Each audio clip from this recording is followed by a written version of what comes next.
This episode of Outdoor Journal Radio is brought to you in part by the Invasive Species Centre, protecting Canada's land and water from invasive species. Freedom Cruise Canada, rent the boat, own the memories. JMB Cycle and Marine, your home for all things power sports, boats, and equipment. And Silverwax, absolute care for everything you drive. There they are. They're just a little late coming in. They're at the coffee shop. They're back. You were right. They're at the coffee shop, hanging out there, having some caffeine. Welcome to the program. Another wonderful Outdoor Journal Radio episode about to hit you. He's Peter Bowman. I'm Angelo Viola. Hello. We are down to one man still here in the studio, and that is Dean Taylor. So he'll be the man. He is the man. He's running it all. Next to the man. He's the man next to the man. He's got video going. He's got audio going. He's got everything going. He directed the audience to get their seats this morning into the thing. I mean, that intro, I have to ask, I've never heard, aside from this intro, and I think I've heard of it, but a gaggle of geese. yes. What is the gaggle a flock, or is there a certain number? Or what's the gaggle of geese? You would know this because you probably had the guy read it out to you. Do you know much about birds? No, I don't. Can you tell me? Can you help me out on that clearly one? you don't, because Can you you would take know a gaggle of this one? I got him back. He was going to get me. I got him. A gaggle, because I'm a waterfowl hunter, of geese. and there's always a flock of geese. Hey, there's a flock of geese. There's two geese. There's never will a hunter say a gaggle of geese ever. Well, it's more of an older Domestic? term. Is it a domestic farming? It could be. Domesticated goose. Would you like it to be? I want to know what the hell a gaggle I is. have no idea. Is it a number? What do you think? I don't know. Well, you probably wrote that shit. I did, as a matter of fact. I love it. Oh, that's awesome. A gaggle of geese. Look it up. Look it up. And then a room full of wombats. Is that what the other one was? Or a room full of wombats. Yeah. I know what a wombat is. I've never seen a room full. What of is a wombat? It's that Australian little beast that looks so marsupial. cool. It's a marsupial. I think it's a marsupial, yeah. And they're pretty cool. And there's a guy on YouTube actually that raises them, and they're just a bullheaded little bastard. It's funny the way they carry on. They won't listen to him. It's a great YouTube channel. I don't know what it is, but it's freaking good. Totally off topic. I'm watching this great documentary on, I think, Apple TV, Prehistoric something, where they're doing the most unbelievable digital reproductions of historical, dinosaurs and all that stuff. But you swear they're real. Really? Like they're that good. It's that good. Anyways, one of the characters that they're depicting in this and talking about is the wombats from... Interesting. Oh, I can't... What period? It might have been the Ice Age. Okay. Anyways, they're the size of a gorilla. Oh, so you can imagine. This guy can't control a regular wombat, which is probably a 30 or 40 pounder. No, these are 600 to 700 pound Oh, creatures. jeez. Good luck with that. Anyways, welcome to. I don't know where the hell we're going with that because we have a great program coming up. Our guest today is Mark Melnyk, who is the host. I was going to say co-host because that's the way I'm usually introducing him. He is now the host, the main host of the new Fly Fisher. Yeah. Colin McKeown, who was the original producer of the program, passed away a little over a year ago, and Mark, who was a junior partner in the company at the time, has taken over, doing a great job, and we thought it was high time. We haven't had him on this show for a number of episodes. Yeah. Dean, what was the number? Do you remember? He was on episode 17, and this is 202. Oh, wow. My God. He's Shame gonna be on us. pissed at us. He's Shame gonna on be us. pissed at us. Yeah. Yeah. But, great guy, great host, does a great job on the show, too. And he's got a lot of history with TV, too. So. And he does, and we're going to talk all about that. Yeah. He was with TSN at one point producing. Outdoor he was Life, I think. WFN producing. Yep. Anyways, he'll be on momentarily, but not until we tell you about the fishingcanada.com urgency now in terms of ordering stuff before the Christmas season. If you're going to get any of that, Look at that, how we don't have any of this. The ad even has extras, like we didn't match it up. It's perfect. Now we get this is an advertisement. They right must think like we rehearse this stuff and we've got to. So just to let you know how unrehearsed this is, Angelo walked in this morning to the office, saw me with this. He says, "Oh God, I'm glad I didn't wear that one because I was going to wear that, but he put this on instead." That's exactly what happens. I had it here. in my hand. I thought, no. Anyways, check it all out. Shop.fishingcanada.com for all of your wonderful hoodie Christmas. Great hoodie idea needs. for gifts. For sure. Okie dokie. Listener feedback, Mr. Bowman. Wow, this is in response to our episode about the kayak tournament cheater that we've had on a couple of times, or we've talked about a couple of times now. It was just pretty bizarre. From at Hurley Lock 6460. Hurley's he's a contributor of multiple questions and feedback, and that. Thank you, Hurley, for this. Dean, has there been any update to that whole kayak fiasco? The last word we got was that it was confirmed to be a stolen kayak. So, but other than that, no. I mean, he admitted everything. The text even came out that said he admitted it. He sent some e-transfer for $200 to the guy, and all done. He's banned for life. He was okay with that. Any legal issues? Is you not been that charged? I've seen? No, I think because it's probably such a small amount. Right. Yeah, it'd be a theft under, and they want to go through with all that bullshit for that. I don't know, but he should be charged. Like it really. I mean, it's as bad as much of a waste, I guess you'd say, of time. But the asshole needs to be charged because of what he's doing, right? He's cheating people out of possible money or whatever. So he's a thief. He's thieving. So, anyways, Hurley, we'll go through this as a real long one, but we'll try and go through it kind of quickly, I guess. Great show. I really enjoyed this one the past few years in Alberta and Saskatchewan area where I fish. There are so many more tournament opportunities than in the past. That's great. I think that's fantastic of that. There are smaller tournaments with photo, video release style, which he really likes. And then it goes on to say that his kids have been fishing in these with him, small little tournaments, and the kids are probably loving it. And he says, in a nutshell, these are the possible future tournament anglers of like our guys that are down in the U.S. right now. And it is true. These people are getting a taste of competition in tournaments instead of just going out and fishing and all that. And is that good, bad, or ugly? I guess that's to be determined. People will tell you if the kids like it, competing or not. But we all like competing in one way or another, right? If you're in hockey, you're playing against teams. If you're, there are people who aren't competitive. Right. There are. They just want to go and leisurely fish. And tournaments, that's good. I don't think tournaments are just about competition. I think a lot of it is the camaraderie. Yeah. A lot of it is the organizational aspect of it, that you're actually, in a group that's organized. And you got a start and a finish. Yeah. I mean, there's a lot of reasons at the end of the day.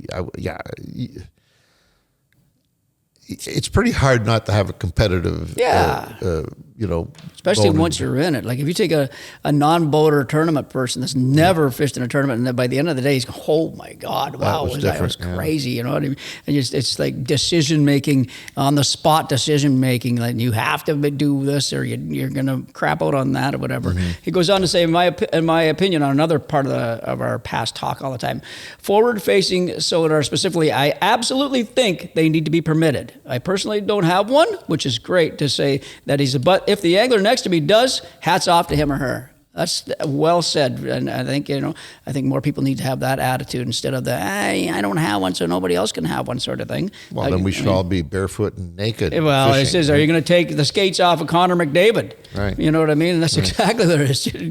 Well, it's funny because a friend of mine said, that comment that you made about forward-facing sonar and comparing it to golf and other sports, you're totally wrong. And he explained to me there are restrictions in all of these events and pros. Yeah. And, golfing is an example. There are very strict restrictions. Hockey, there's a lot of rules and regulations. So he corrected me. Thank you, David. I appreciate it. I love it. And that's true. But and there's restrictions, and before forward facing in tournaments, there's restrictions, right? There's all kinds of rules that you have to stand by. Some of them are just dumb. Some of them are dumb. Some of them are totally dumb. Like no longer than an 8-foot fishing rod. Yeah, like why? Who gives a shit how long your fishing rod is if you can fit it in the boat and get her out there? And how about no trolling? No trolling. Do we understand that one? In bass tournaments, yeah. Whereas in walleye tournaments, troll. You're going to catch them doing trolling. You know what I mean? So, yeah. That is weird. But anyways. Forward facing is a good thing. Yeah, and kids competing. If they want to compete, it's a good thing. Keep it going. So there you go. Thank you, sir. Conservation Corner brought to you by the good folks at Invasive Species Centre. Yes, indeed. Talking the grass carp again, I'm assuming, right? We got off the tench thing. We should do every now and then. Shouldn't we throw a tench thing back in there? Or? I would think, but unfortunately, I just come in here. It's not a concern anymore, Dean? Is that what you're saying? To be. Yeah. It's not a priority. I just come in here and do as I'm told. Yeah, right? That's true. Dean, the producing machine. Yeah, he makes all these decisions. And Dean obviously doesn't like grass carp. He likes tench better than grass carp, right? I'm assuming. Is that what you're saying? Yeah, maybe. I suppose. I have no idea. The bottom line is grass carp is something we need to take very seriously. I know we make fun. It's hard to take something serious when we make fun of it, but we're not really making fun of it. We don't really make fun of it. We're making fun of sort of the situation. Situation. Situation. Situation. That guy right there, we don't make fun of that. That's when we get serious. We get straight-faced and nasty. And they are here, so time now if you haven't already done so, a time now to arm yourself with all of the information you need to be able to detect these things out in the wild. You need to go to invasivecarp.ca, invasivecarp.ca.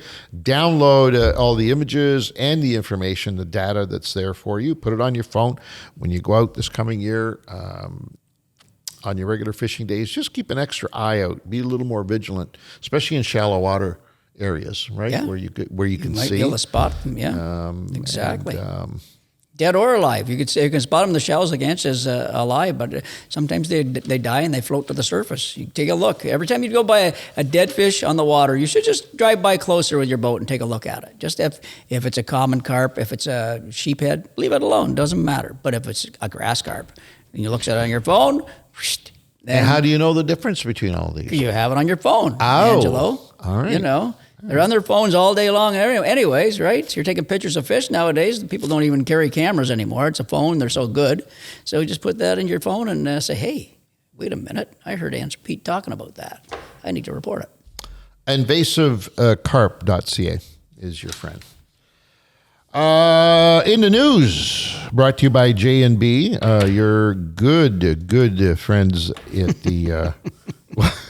Just the way you say that. Is there good friends? Yeah, they're great friends. J&B Cycle and Marine, Ontario's, I'm just going right to the point. Ontario's largest Princecraft Mercury dealer. Hey, buddy. That's right. Has like been that. since 1970. That's a long time to be leading the pack. They're probably getting tired. I know I am. You figure? Rob is pretty energetic. Easy go. Yeah, he's an energetic dude. Princecraft Mercury boat, trailer, packages, all complete, ready for you to go. All you do is add the fun, the smiles, and the water, and J&B Cycle will do the rest. Check them out at jbcycle.com. Well done. What's in the news? That was right to the script, buddy. You were pretty much right to the script this time. Pretty much. In the news, the humpback whales recover from near extinction in Australia. I had no idea this was even going on. I read this in my traditional media outlet. Which is? About a week and a half, 2 weeks ago. Is that a newspaper? That is a newspaper. And which cubicle do you have your outlet? Do you read your outlet in? I have a special room. Very small. I like to keep it personal. Yes. All right. And nobody else around you, right? Very private? Very private. Very private. Okay. I like this. Because I want to absorb. I want to do... Oh, I bet you're absorbing. I bet you're absorbing. All right. When you walk out of that room and he goes, holy Jesus, did you absorb that? No, I got matches. I do matches. I do matches. Okay. I do matches. I have matches in all my bathrooms. Good. Really? Good for you. You should be sponsored by the Redbird Match Company. Well, Blackbird, but Blackbird? that's okay. Yeah, Sorry. Blackbird. That's all right. Redbird. That's all right. Just picked up a new supply of them yesterday. We need to, Dino, we need to get a hold of those guys. Yeah, that would be a good sponsor we are for us. we're a perfect business to work with them. up in the lodges and cottages and all that. Hey, And in the you don't bathroom just start here, fires there's a lot of activity in there. like that. And you're spraying There's that always someone in there. nasty spray stuff that's Chemical. toxic. Is absolutely. No, I don't know if it would match scent be. We should do a story on that, on the Yeah. origins. We need to do some history, some research, and go back in time. Yeah, the match Yeah. and all of its the benefits Uses- that it brings mankind. There you go. That's a nice little project for you, isn't it? Yeah, It sure. could be probably very I got good. nothing else to do. I might as well do that. Humpback whale populations along Australia's east coast have rebounded to an estimated 50,000 individuals. I'd like to say fish, but they're not fish, they're mammals. So before commencing whale bans in the 1970s, their numbers had collapsed to roughly 30,000 whales, from 30,000 to only around 150 to 200 by the early 60s, which is pretty much extinction when you think about how big these animals are and how they're individuals here and there, right? Whaling, exceptionally. Whaling was a bad one, obviously. With these guys, did they do the blubber for just the oils? What was the whaling for? Well, they're Just the oil, right? Yeah, they made perfume out of it, I think, originally, Yeah, there you go. So, out of whale blubber. and I wonder why. Well, back in the day, I guess it didn't matter. Now, technology would say you can make that same perfume scent or whatever oils they use it for. I'm sure they could do that chemically. They could build something in a lab, could they not? Sure, they could, and destroy the atmosphere and destroy the. Yeah. We you're can right. go on and on about this subject. but You're absolutely right. Anyways, by the mid-2000s, the survey counts showed around 8,000 whales, and then by the mid-2010s, estimates have climbed to around 24 to 25,000, and the current estimate is 50,000 humpbacks. So they're obviously, this is working well. The one threat is right now that's still going on is declining krill availability. Right. So the food It's always- now something's eating that krill or killing that krill, and it can't be. It wasn't really the whales. Now, if it is the whales right now, it's like our salmon could be problem. we have. temperature. Yeah, it could be like that. Wind, which affects the tides, which Yeah. affects the currents. They're saying climate change is affecting the Climate whales, but you know what? change. Climate change could be affecting the krill, which is affecting the whales, right? Absolutely. Vessel strikes, boats hitting whales, fishing gear entanglements, these whales getting caught in nets. And this is one I don't understand. Maybe Dino should. Underwater noise pollution. What is that in effect Dino, to did the you whale? find Anybody anything out idea? about that? Yeah, I think it's mostly to do because they use like the echolocation, I'm pretty sure, to navigate and stuff. So I think all that noise interferes with them in a lot of undersea. Forward-facing sonar. Yeah, huge problem, I'm sure. Them whales don't People like who it? are up in Canso doing that, we're messing with all the whales. Oh my God! I wonder if that's true. So, anyways, it's all on fishingcanada.com. Very Another nice interesting, story. Very nice interesting story. story. It is. Positive It's a good. story. It's a positive story for once. Instead of a guy stealing a kayak to cheat people out of their shit and their money. Not good. Fan question of the week brought to you What by are you laughing so hard for? fishfindermounts.com. Yes, sir. Those people who make all Those of that people. You can't say that. You guys give me shit for saying those people. No, I got it. I But get in it that back. context, it's fine. I see how it works. Okay, Those I people got it. that make all of I get those it. wonderful products that are designed to help you hang stuff off your boat, like transducers and that kind of thing. Yes. Submitted by L. Bendendi. Lorenzo. Is that Lawrence? Yes, that It is. is Lawrence at L. Bendendi. Did you know that? Did you know it was him when you first saw it? Yep. Wow, you're so good, eh? I know. I've known Lawrence for a long time. Shot a show with Lawrence. Do you remember? good. Can you remember that show? We shot a show with Lawrence. I shot a show with Lawrence No. many years ago. No. On Lake Scugog for muskie. We were trolling for muskie. A little bit of casting, but mostly trolling. And it turned out pretty good. We didn't get any giants, but we got muskie. And he knows that lake very well. Well, he lives on it, I think. So. Anyways, Lawrence on Facebook. No, this On was YouTube. YouTube. So he qualifies. He qualifies, but technically, Is he an insider? yeah. Technically, What I do you don't mean he's an think- insider? Well, technically he is. I mean, let's be honest about it. Fishfinder Especially Mounts? Fishfindermounts.com, the connection there. Like, I know. We Lawrence can't. is the type of guy, he just appreciates us reading his All question. right, we're just more than going to read anything. it. Lawrence says, I was wondering how the barbless fishing. Oh, okay, now I Barbless get it. fishing goal. The barbless fishing goal for this season went. Personally, it was a challenge. Not because I couldn't catch. 4 out of 5 muskie I caught were on barbless hooks. But because I kept finding lures I hadn't removed the barbs on, will double down for next year. So he was on and off on his barbless, which is what we did too. Which is it's so easy when you're on a new body of water and I'm not making an excuse. I'm telling you the reality of this. Even when their laws are barbless. So we had Ange just said, you know what, let's try this year. Even when the laws are barbless, it is so easy to forget. And that's what we were doing. To squeeze your barb. So this year, we got our Yozuri. A lot of our Yozuri baits have 3 treble hooks on them, and you just go from one. Oh, I got to throw a jerk bait. You got them all tied on different rods. I'm going to go to a jerk bait. I'm going to go to a crankbait. I'm going to go to a top water, whatever. You just forget. And I'm the worst for it. I forget completely. It's no excuse. No, it's no excuse. If you want to go. But it is reality. Yep. We're planning on. We were planning on being completely barbless this year, and it just became impossible because we plain forgot sometimes. So bear with us. We are working towards that goal. We did. So Dean and I did one of the episodes that's up and coming in the 40th season of the Fishing Canada show, starting the second Saturday in January. Dean and I went to Beauchesne in Quebec, and we did a trout lake where it was Dean's segment. And I just farted around in the lake. I just said, you know what, I'll fish. I'm here anyways at the second boat. And we both went barbless on a lake that was not barbless. Mm-hmm. So because it was trout, because it was summer and warm water and all that stuff. And I believe, Dean, you said you were 50%. You lost about half your fish. Yeah, about that. Yeah, and I was trolling our little Yozuri pins minnows, those little guys. So 2 treble hooks on them. I squeezed all the barbs on them. I went 0 for however many bites I got. I lost every fish. And I had a soft spinning rod, so the loading up and all that kind of stuff. I lost every bite I had. It was not on there. So you're shaking your head. That makes it more of a challenge then. Of course. Yeah. So that's what I thought is, why not just stay back at the lodge and drink beer all day? You're not going to catch any fish anyways, so what the hell? No, seriously, I could not. I said that to Dean. Such a barbarian. And we actually thought the lake was barbless. That's why we went in like that. And we come back, and Dimitri, the lodge manager, said, "What are you doing? There's not barbless on that lake. You guys, you didn't have to do that." So, but Dean boated three nice trout on barbless flies. So, there you go. This episode is brought to you by Sail.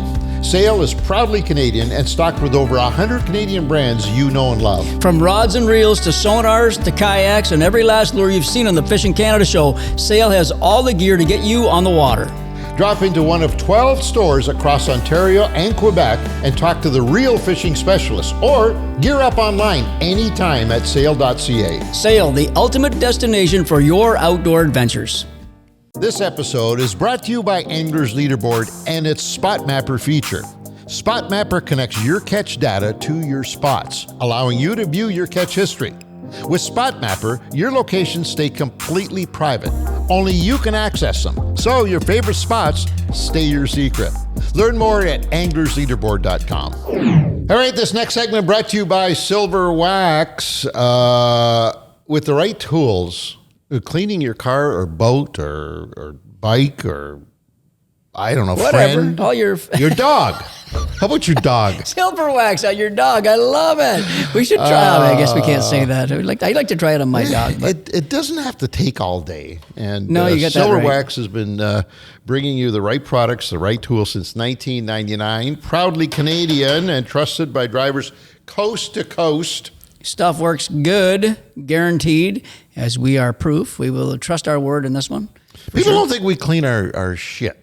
You know that? This guy is a clean freak, okay? This guy is definitely OCD in the clean department. Yeah. He has definitely pushed me to that level because I'm a friggin' Napanee hillbilly and I don't give a shit about anything, but now I do. So God, I was cleaning something yesterday and it was the most frustrating thing I've ever. And here we go. It just kept, from the sun glaring, it just wasn't right. Just a little streak here, exactly. A little bit there. It just kept going, and I finally had to just. You gave up. You tapped it. You tapped because there was nothing there. It was in my head. That's exactly what I'm talking about, everybody. Anyways, right there. But it's a good thing. The boats and whether trucks are it's- clean. Absolutely. Yeah. Whether it's the hull of your boat, your pontoons, whatever you need cleaning, Silverwax will do the job for you and do it right and quick. And once again, proudly Canadian. Mm-hmm.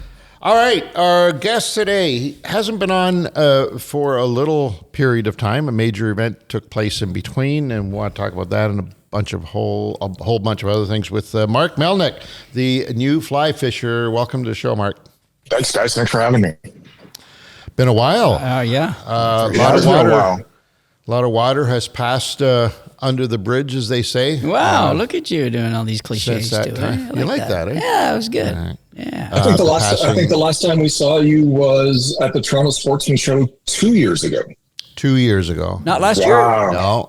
No. He wasn't there. We were there, weren't we? We were. Yeah. I can't even remember. That's where we. Since Colin's passing. Oh, right. Yeah. We haven't had a chance to speak. Everything's settling in as good as could be expected, I suppose. Yeah, as good as can be expected. Colin, not many people knew that Colin was sick, and that was by design. He was diagnosed with terminal cancer almost 8 years before his passing, and he was given 3 months upon that. So speaking of cliches, Wow. being able to live every day, he sure did, and it hit him quick, and thank goodness. But things have been crazy without him, man. It's been, I did not realize the stuff that he did behind the scenes. Exactly. And all of a sudden, all this, things come out of the woodwork. Even, it's been a year ago, September, that he passed, and there's still things that pop up, which is pretty crazy. But he was a fantastic mentor. What a lot of people don't know is, we met 25 years ago when I was with Outdoor Life Network, and he pitched the show to the network. And that's the first time we met. We became fast friends, and we worked together, on and off ever since. So, having a mentor like that to teach you the ins and outs of that side of the business is invaluable. And, I thank him every day. I think about him every day, especially when I'm on the river. And, it's been a challenge, but he set me up really good. Nice. Great guy, man. Nice. He was a great guy. I wonder if you guys might know this, or you might know this, Ange. Like what Mark just said there, since over a year, and there's still little things showing up and all that. I wonder if it's the small companies have that because everybody takes on everything. Like Ange takes on everything, and there's a big company would just say, "Oh no, this is certain." And by a month later, it's laid out. There's no departments in these companies. Right. Everybody, like you just said, everybody does everything, and then when you get a guy like Colin, who was self-admitted control freak. Yeah, exactly. Right? Meaning that he needs to know everything that's going on. Yeah. It's going to be, I think it's going to be a while for you to completely not wake up and Learn all. and fight a surprise waiting for you. The first real surprise is when I bought 50% of the company. And when he approached me, I said, well, don't you want it 51-49 so that, one of us has controlling say in every matter? He's like, nope, this is 50-50. And I was like, dude, are you kidding me? Like that's not the way you work. You're full on ADHD, and this is how you want it to happen. So, oh God, that's great. That's crazy. The legend continues. The new fly fisher. Great show. Great show. And have you introduced any changes to the show that maybe you've been sitting on and waiting for, and now not in any sign of disrespect for what Colin built, but something that you've been saying, wow, I'd really like to turn in this direction. Yeah, and that has been an ongoing process since I became part of the company. What I've tried to do is really take it, education is still the base of what the new fly fisher is. And I've tried to make each episode exactly like what somebody would expect if they were to go on a trip somewhere. So it's a, you know, we're in the documentary category, and I've expanded on that, and I will continue to expand on the documentary feel. One of the things that we're going to be introducing this year is to really sort of be more conversational with our guides. You know, the hosts of the show are the avenue for education. So we need to better position our questions to our guests or to our guides so that they can convey the education that they know on their body of water. And I think that by engaging guides more so than just have them, you know, tie on flies and net fish for you, and let them really express their knowledge in what they know. And a lot of, as you know, a lot of these guys have been doing are lifers. You know, they could write books. So that's sort of the main plan. Technology hasn't changed that much, guys, and you know this. You know, there's still some things that are coming out of the woodwork with respect to technology that make our jobs a lot easier, like those little Osmo pockets, those little handheld little cameras that are just absolute godsends in bush planes and things like that. Yep. But I have a question for you. Don't you feel funny when you go to a location to shoot a show and your camera person pulls out these dinky little cameras where we're used to having these big guilty PNG cameras, right?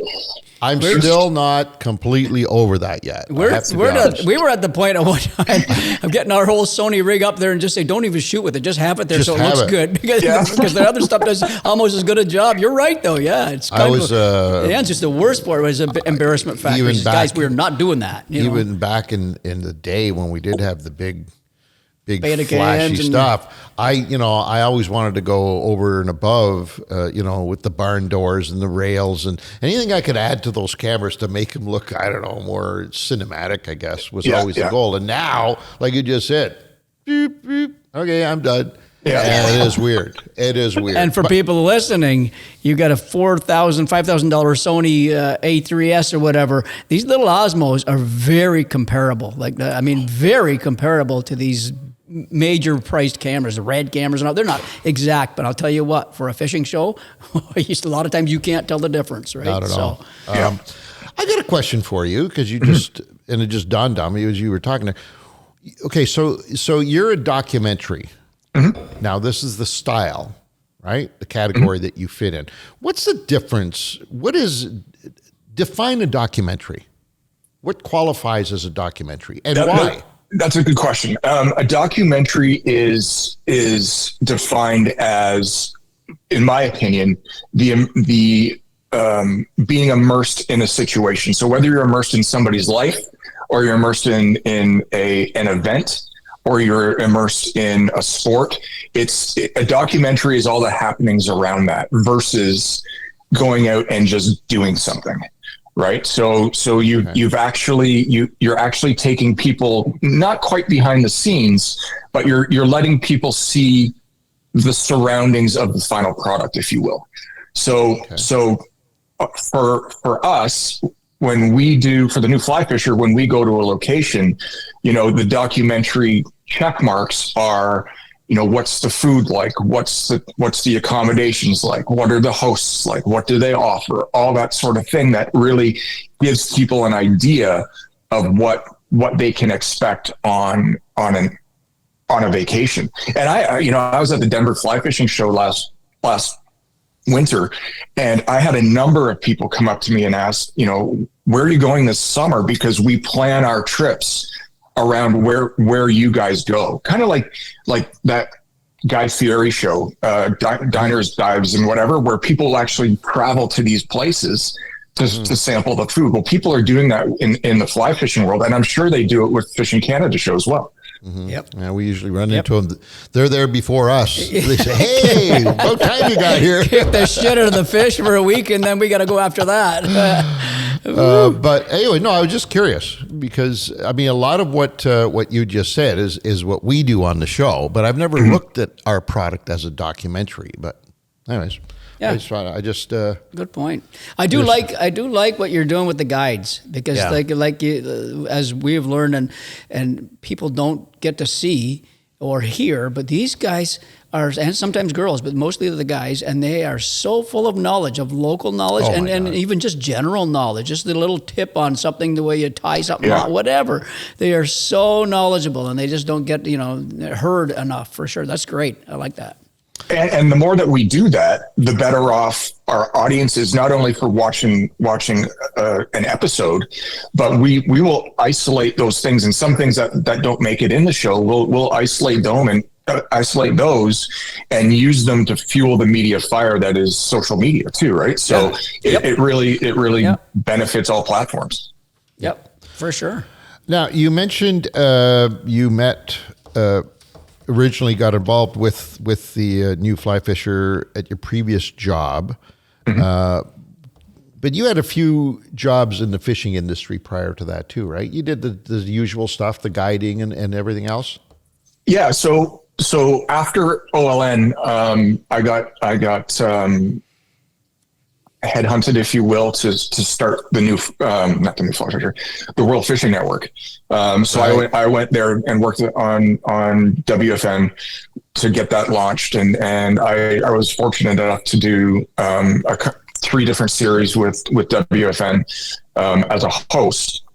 And then when WFN was sold to the United States, to the Outdoor Sportsman Group, and moved to the US, I was laid off. So my previous background was in sports television at TSN and Outdoor Life Network, and I couldn't get an interview for like 3 years. So I had to create a way to make money, and I wasn't willing to leave the outdoor space. So I approached a lodge in Canada's north that had a fantastic brook trout fishery.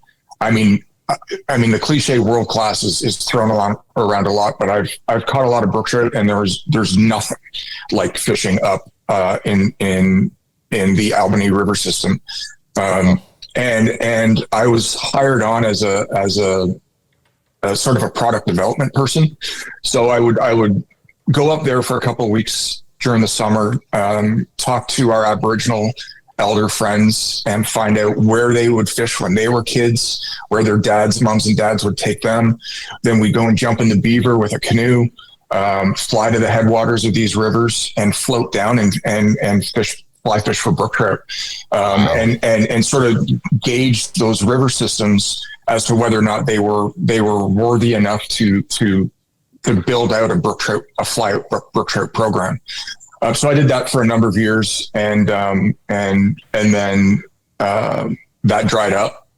And that's a great gig, though. Oh man, my gosh, I want that gig. Me People too. think we have a good gig. That's a good gig right there. Yeah, it was really special, and it took a while for our Aboriginal friends to be able to welcome me into their world, to break down those barriers as a white man in their territory. But we did, and a lot of those guys are still friends of mine today, and we keep in constant contact. And part of what that job was to educate the guides up there that a brook trout is worth a lot more money to them if it's still swimming in the river than it is on their dinner plate. And I remember one situation, a guy named Joe, he's probably in his early 50s at the time. We were guiding a group from all over the world brook trout fishing. There was a big group that was in camp, and the leader of the group called Joe over at the end of the trip and handed him an envelope. And Joe opened up the envelope, and I'll never forget the look on his face. It was $2,000 US as his guide tip for the 4 days that they were there, and the light bulb just went off, and he's like, I get it now. I get why this fishery is so special and so important, not only for historical reasons, the land, the fishery, all that sort of thing, but also that it was a viable way for them to make an income.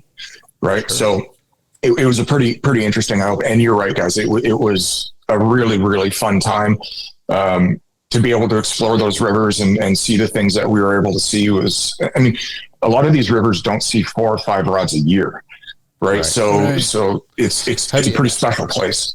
Have you been able to go back to any of those areas since you've been on the show? No, I haven't. I'm stuck in this chair most of the time now.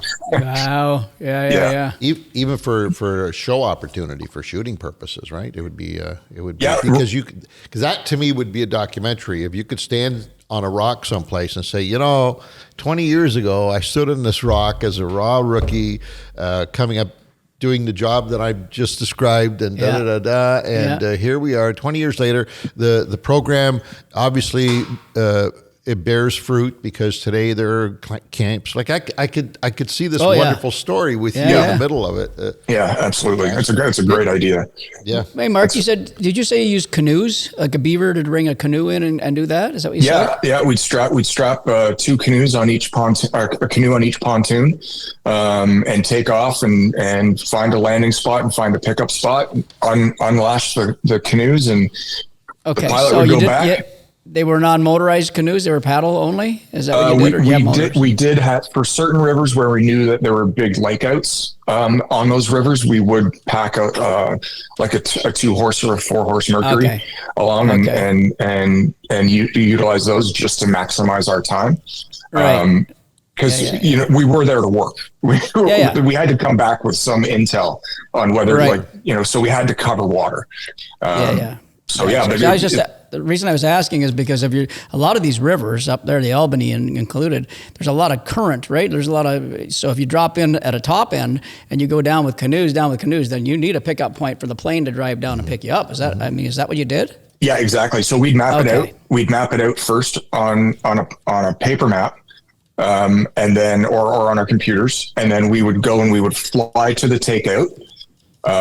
Make sure that, do a couple circles around the takeout to make sure that it was safe for the pilot to land there.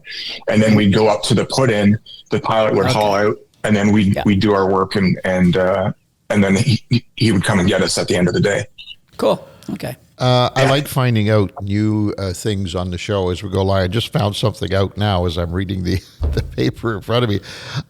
When you did your stint with WFN, I believe it was with WFN. Were you involved in a program called Real Fishy Jobs? Yes, sir. I was. That was the second. The first series was the Real Road Trip, and then the second one was the Real Job Show, and that was a direct ripoff of Mike Rowe's Dirty Jobs. I'm not going to lie, it was a direct ripoff. But I would go. And you had Scott Martin as coach? Yeah, so I did a FLW tournament on Lake Champlain out of Plattsburgh, New York, and I had fished a handful of tournaments as a but the job was to be a tournament professional. So I dragged a Ranger to Plattsburgh, New York, all set up by FLW.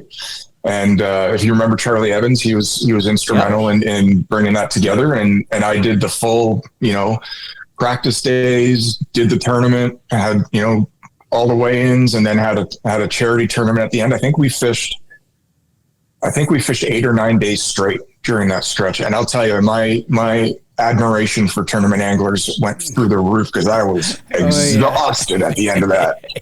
It was crazy. It was a lot of fun. I didn't do very well, but it was a lot of fun.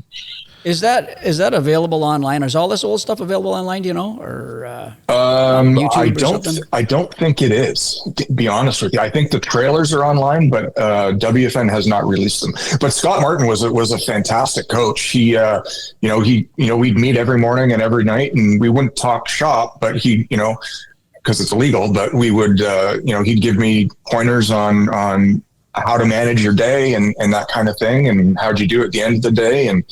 And funnily enough, the co-angler that I had on the first day, we had a fantastic first day. I think we were top 15 in the first day. Wow. He ended up going on and winning the co-angler side, the whole thing. Wow. Oh, cool. Yeah, very cool. Excellent. Good for you. He didn't give me any of the money though. Of course. What else is new? So tell folks where they can find a new fly fisher if they're looking for the TV show. But you're also, I'm assuming, not assuming, I know, heavily involved in the digital side of the brand as well. Just tell people where they can find it. Yeah, so in the United States, we're on World Fishing Network still. In Canada, we're on Sportsman Channel Canada. If you're in the GTA, Greater Toronto area, all of our shows are on the Rogers family of stations. But what I'm really excited about is our extended play version. So what we do is we cut a 23-minute version for broadcast, for traditional television broadcast, and then we cut a version of the show that goes on our digital streaming platforms such as YouTube. And those shows are as long as they need to be. So some of them are an hour and a half long. That's where the whole documentary side comes in, where we can really showcase what an area, what a region's like, what the culture's like, what the people are like, all that kind of stuff. So YouTube's where it's at. I'm so glad you brought that up, because people don't realize how difficult it is to get something this big to fit into something this small. And what I'm talking about is the format that we have to adhere to as broadcasters. In our line of work, I mean, and I'm sure you're the same, we'll come back with hours and hours and hours of product that has to be cut down to 22 minutes. That's probably the most difficult. Well, in terms of time consumption, it is the longest part of what we do. Without here at Pine Post on the Fish Canada Show. We spend, up to 14 days in post-production. And most of that, there's a lot of it that goes into sweetening things up and making it look pretty and color correction and all that. But getting it to fit into a concise story in 22 minutes is really tough. I'm going through it right now and I'll even say the name of we went to Airedale Lodge this year, and with that tournament set up that you had Dean and Steve against Pete. I'm logging all that stuff. When Nick started logging on it, I took it over. I'm logging the rest of it. Logging is just taking the shot, putting the headphones on, listening, and marking down. Okay, Pete did this, Joe did that, Bill did that. That takes a long enough time. Now I'm to help the editors out. The first offline editor, I'm starting to place these fish as I think they should go into the show. My God, this is like epic. This is like the biggest one I have ever friggin' paper edited in my life. It's just like, it's unreal. We have so much, as Mark and Ange is alluding to. We could make, for sure, an hour and a half episode out of this, without a doubt in my mind. With a good hour and a half episode, we're knocking it down to 23 minutes or whatever it is. It's like, wow, what do you get? And we get rid of so much, right, Mark? You throw so much out so many fish out, so many good points might be left out, so many scenic shots, interviews, whatever. There's so many components that get left out of these shows because it's 23 minutes. So it's a big one for sure. So it really is, and it's disheartening too to know that some of that stuff may never see the light of day, but that's why that YouTube play is so huge, is because we can repurpose the stuff that didn't make the episode that we feel is important, and it has a new life. So it's a really great format, and it keeps people engaged, right? Like, does your YouTube audience, do they comment on, hey, thank you for putting this whole thing out? Do they like the extended version of it? Absolutely. And we've started there's a real trend, and I know you guys follow this stuff, but there's a real trend in YouTube that, more people are now worldwide are now watching YouTube, not on their phones, but they're watching it on their televisions. So we even put our new episodes up in 4K, so that people can maximize that experience on their 85-inch big screen TV in their basement kind of thing.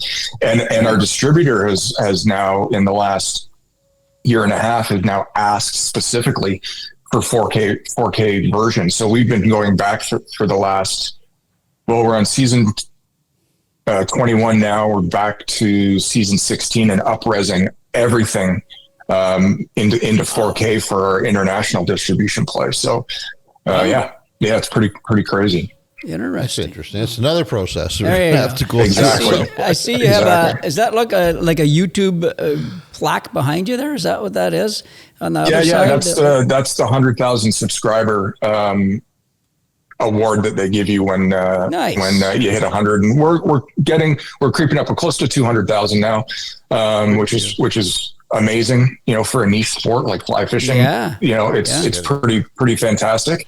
And I'm happy to tell you guys that this year, these last two episodes that I'm just about to shoot, is the culmination of our 25th season on air. Good So for you, man. yeah, Awesome. I'm really excited about that.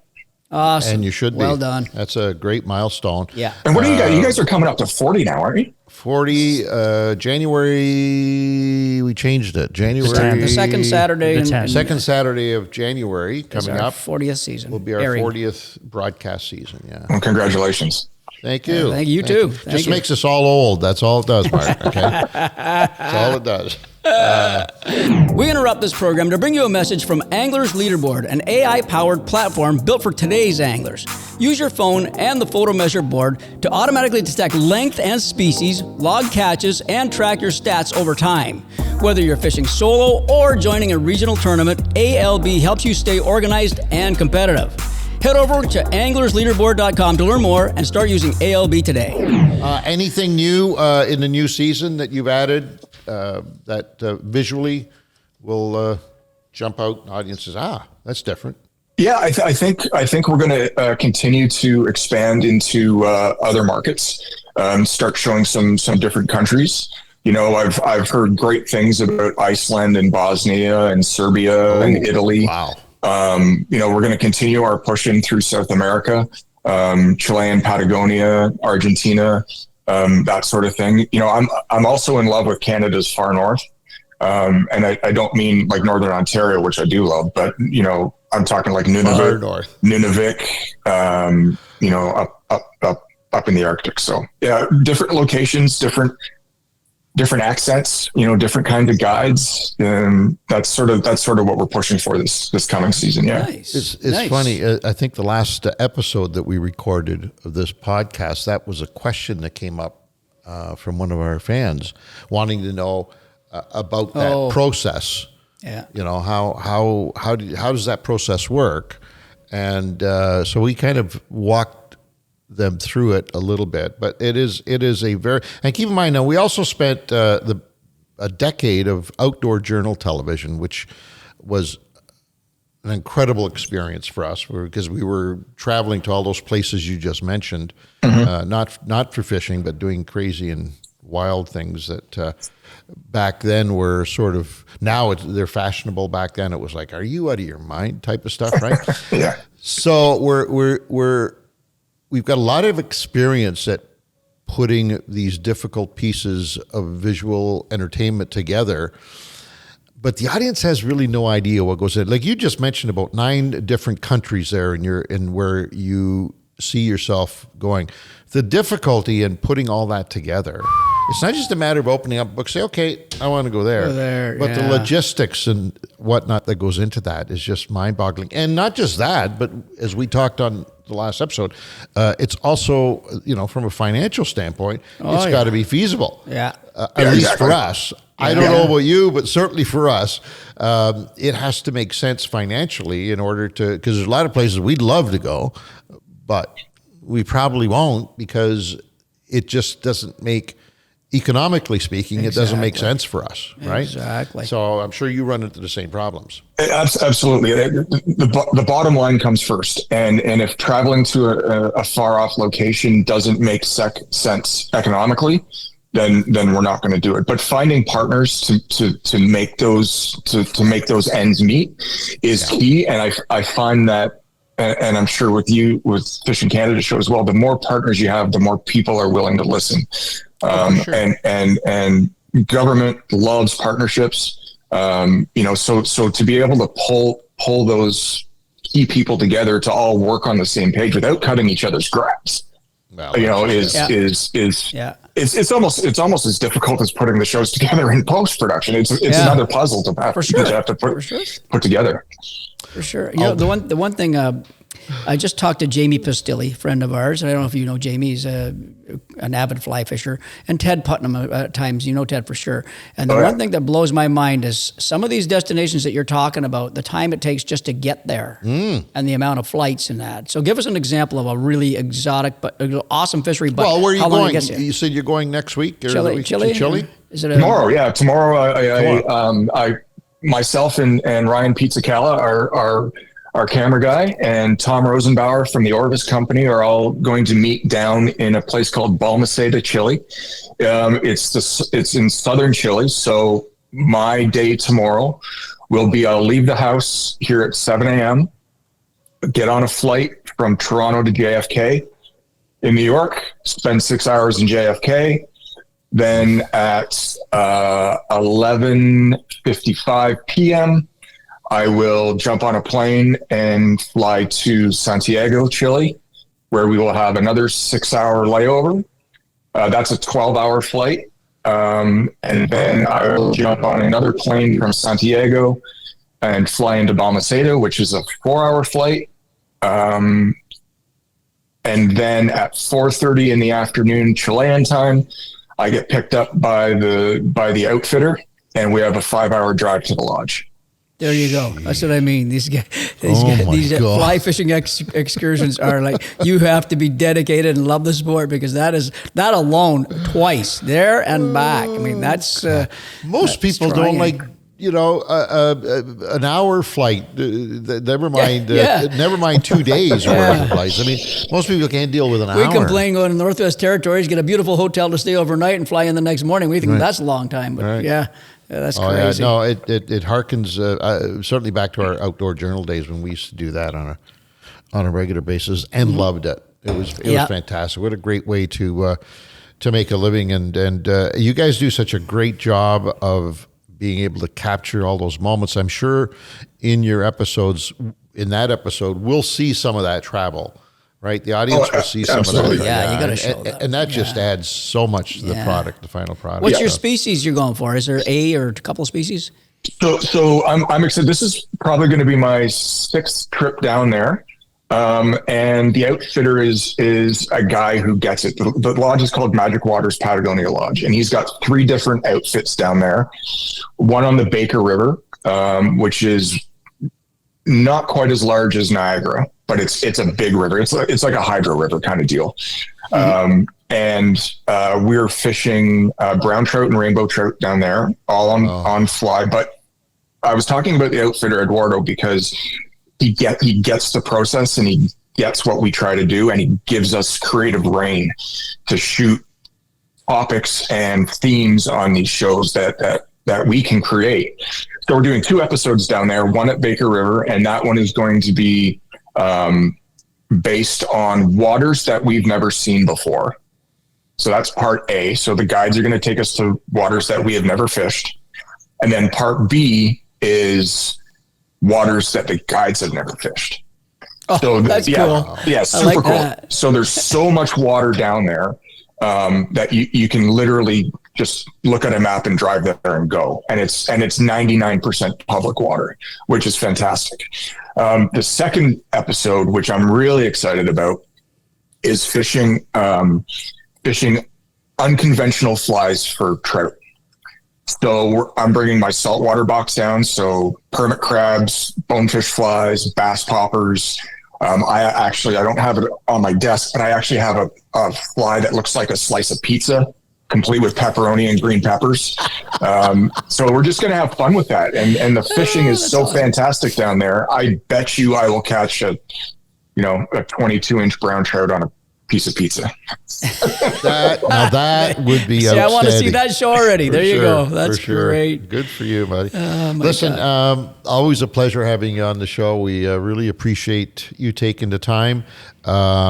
Congratulations on the moving on of the show of the new Fly Fisher. It's I know how difficult that is, and so keep up the good work. Yep. Good on you. And the audience appreciates it. I know sometimes in this crazy business we forget that there's somebody else on the other side of that glass that is totally into what you're presenting them, and sometimes we lose sight of that. So you guys, of all of our peers in the business, in my opinion, you guys have always been the class act, and continue to embrace that. Continue with that process, because the audience will be there for sure. Well, thank you. And best of luck in your upcoming trip too. Yeah, I appreciate you guys more than you know. I know you hate it when I say this, Ange, but I've been watching you since I was a little boy, and I was actually nervous last night going to sleep because of today. But you know what? You guys are so welcoming in your interviews. As soon as you started talking, those butterflies went away, and I hope you guys do have a fantastic season coming up. I know that, we don't cut each other's grass, and we work together very well. So it's a wonderful relationship, and all the best from all of us. Thank you, my Thanks, friend. buddy. You take Appreciate care. it. Okay, take care, guys. Talk to you soon. What a great story that is. There should be a book written about that.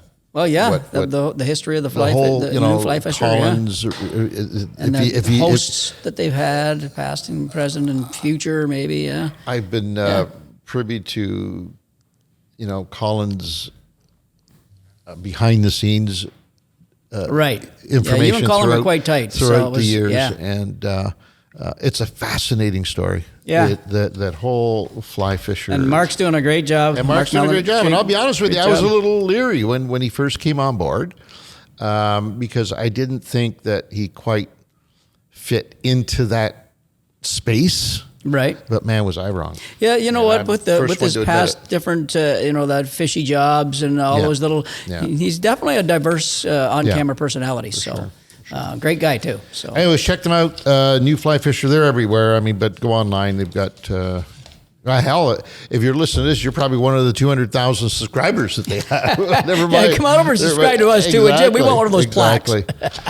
Dean, did we miss anything on this go around? We didn't miss anything, but with Nick not here, it's up to us to decide the bonus code for today, because we do have a contest. Oh, we do. Right. We have the Garmin Live Scope, and it's coming down to the end here, so this is an important bonus code. Could we do something with the new fly fisher? Can we do something in that? Because it was a great interview, and we love these guys. So, how about Colin? Colin. Spell it so that they know. Name Colin. How about Colin? Yeah. I'm assuming. Colin. Yeah. All caps, Dean, or does it matter? All caps. All caps. Let's make it Colin in honor of the founder of the new fly fisher. Absolutely. Colin McKeown. There you go. There you go. Nicely done. Solution to everything in life. I love it. On behalf of the entire... Oh, don't forget, this is probably going to be the last week before Christmas if you are going to order anything. It is, right, Dean? Pretty much, as far as ordering goes. Yeah. As far as being able to get stuff from fishingcanada.com, these lovely outfits that Mr. Bowman and I are sporting. You look very handsome in that. Well, by the way. I don't know you. whether I've had the opportunity to tell you or not. No. I wish you would tell me More the often. days that I'm not wearing it if I looked handsome. But it sounds like that's the only time I'm handsome is this stuff. That definitely that radiates. enhances my like look. your beauty is only, I don't know, highlighted. It's not skin deep. It's fabric deep. That's what my beauty is. That are it, folks. On behalf of the entire team, want to thank you for joining us once again. He's Peter Bowman, Dean Taylor, I'm Angela Viola. We'll catch you next time.